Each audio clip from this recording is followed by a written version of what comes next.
এ মনে তো শুধু তুমিই আছো। জানো কাক দ্বিতীয়বার জোড়া বাঁধে না কেন? কারণ কাকই একমাত্র প্রাণী যে কিনা সঙ্গী হারানো সুখ কাটিয়ে উঠতে পারে না, এবং সেই সাথে কাক এটাও জানে দ্বিতীয়বার সে আসে সে আর ভালোবাসে না, সে শুধু বিপদে পড়ে আসে। তখন সব কিছু থাকলেও আর ভালোবাসা থাকে না।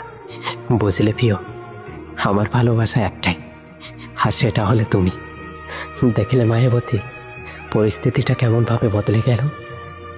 তুমি আমাকে বলতে আমার নাকি এত রাগ যে কখনো আমি তোমাকে ছেড়ে চলে যাব, কিন্তু কি জানো, আমার রাগের পিছনে অভিমানটা করার কারণটা আমি তোমাকে কখনো বোঝাতেই পারিনি যে আমি কেন রাগ করি। তোমাকে অনেক ভালোবাসি বলেই তোমার উপর একটু বেশি অভিমান করি গো। কিন্তু আমি যখন তোমাকে বলতাম হয়তো তুমি কোনোদিন একদিন আমাকে ছেড়ে চলে যাবে, হয়তো আমার সাথে থাকতে থাকতেই